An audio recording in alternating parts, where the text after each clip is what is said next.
Hai guys, teman-teman pemirsa, jumpa lagi dengan saya. Saat ini saya akan menyampaikan potensi ribuan WNI pindah jadi warga negara Singapura karena pajak.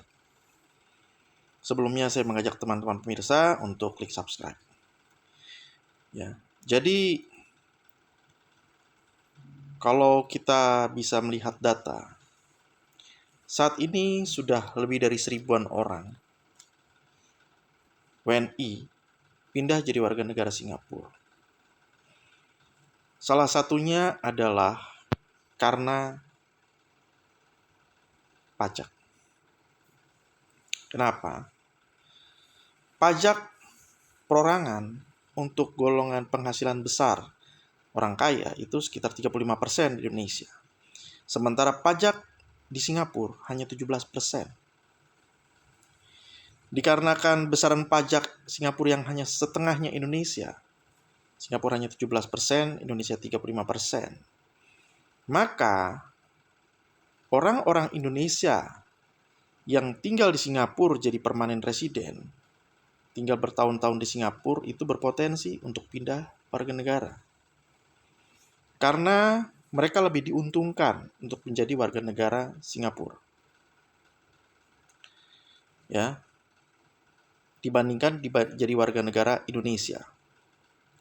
Dikarenakan pajak untuk warga negara Singapura hanya 17%. Indonesia 35%, jadi setengahnya. Itu yang pertama, tarif pajak Singapura lebih murah. Yang kedua, ya. Belakangan ini sudah dari tahun 2002 kurang lebih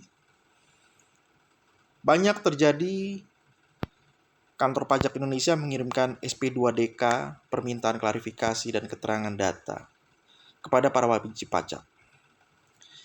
Itu bukan hanya kepada perusahaan, namun juga ada yang kepada perorangan, seperti kepada direktur ataupun pemilik perusahaan.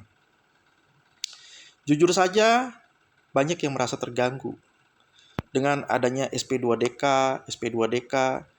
Kalau SP2DK ada yang nggak cocok datanya, periksa, dicari-cari misalnya kesalahannya, ini pendek kata.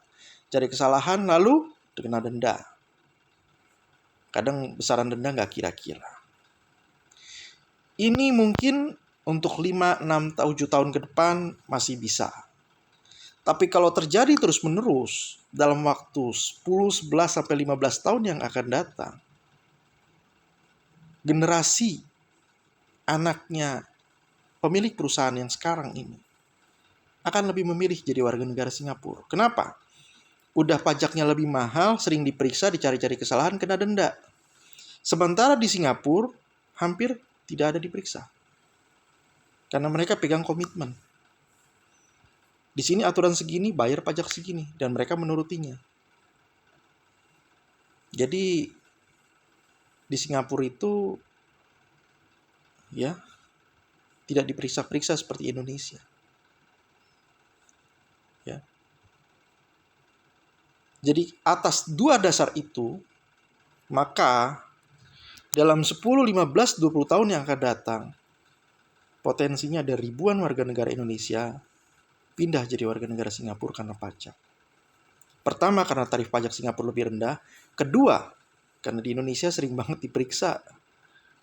Ya, dicari-cari datanya, dilihat-lihat datanya, dicorek-korek kesalahannya, didenda. Ini bikin orang nggak betah. Untuk jadi WNI, nggak betah tinggal di Indonesia. Demikian dari saya. Jangan lupa klik subscribe, klik like, tekan tombol lonceng, komentar, dan share ya. Terima kasih.